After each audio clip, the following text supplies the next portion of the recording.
কি হলো নাতনি, এমন মন খারাপ কেন? কি হয়েছে আমাকে বল।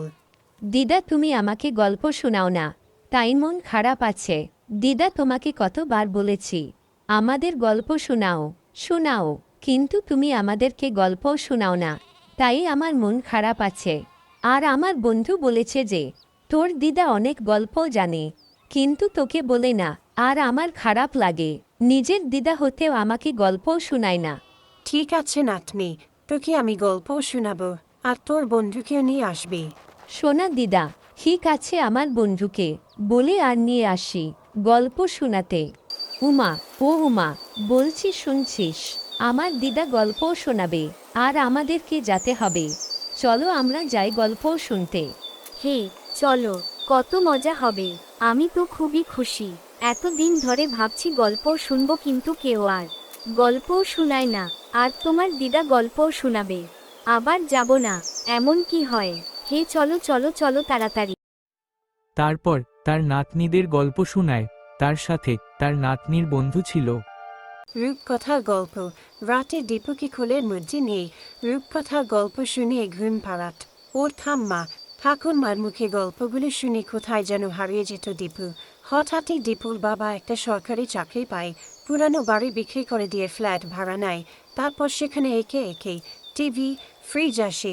ঠাম্মার মুখে শোনা গল্পগুলোই এখন সে টিভিতে দেখতে পায়। না, টিভির গল্পগুলো একদমই পছন্দ হয় না দীপুর, কারণ ঠাম্মার মতো করে ওরা বলতেই পারে না গল্প। চলো নাতনিরা, আজের মতো গল্প এখানে শেষ। অনেক গল্প হলো, আরও অন্যদিন গল্প শোনাবো। আজ অনেক দেরি হয়ে গেল, বাবা মা না বকে আবার তোমাদেরকে। তারপর ওখান থেকে চলে গেল তারা। কিরে, কোথায় গেছিলি? আর স্কুলে যাসনি কেন?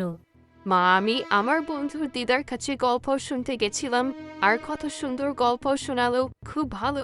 তোর গল্প শোনাটা বড় বেশি বদমাস হয়েছিস। দাঁড়া, তোর বাবা বাড়িতে আসতে দে। মা, বাবাকে বলো না, না হলে বাবা বকবে আমাকে। বাবাকে ভয় পাই, আর আমি এত কিছু বলছি, তোর মাথাতে ঢুকছে না। আজ থেকে তুই কোথাও যাবি না। কি রে, কোথায় গেছিলি? আর স্কুলে যাসনি কেন? বাবা, আমি বন্ধুর দিদার কাছে গল্প শুনতে গেছিলাম।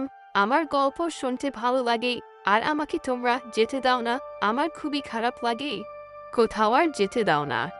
তারপর উমা স্কুলে যেত আর বাড়িতে চলে আসতো, সব সময় মন খারাপ থাকতো।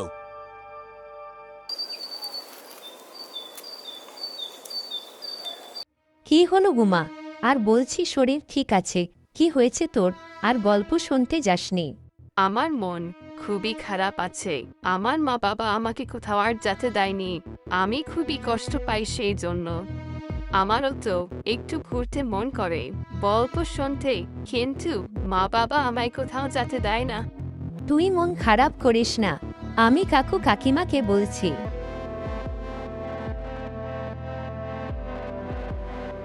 কাকু, বলছি আমাদের জীবন নাই কি?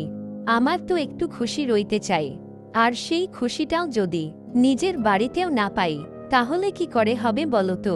আমাদের সারা জীবন কষ্টে থাকতে হবে। নিজের বাড়িতে একটু হাসি খুশিতে রইতে চাই, তারপর নয় বিয়ের পর শ্বশুর বাড়িতে কিরকম থাকি। তোর কথাগুলো আমার মন ছুঁয়ে গেল। আমি আসলে বুঝতে পারিনি। দেখো, সবেই বুঝলাম, কিন্তু স্কুলেও তো যেতে হবে। তাই আমি তোর যেমন চাই তুই করতে পারিস, কিন্তু খারাপ জিনিস না। ঠিক আছে, কথাগুলো মনে রাখে কিছু কাজ করবি। আর তুই গল্প শুনতে যাবি প্রতিদিন স্কুল থেকে আসার পর। তারপর স্কুল থেকে আসার পর ওরা প্রতিদিন তার বন্ধুর দিদার কাছে গল্প শুনতে যেত।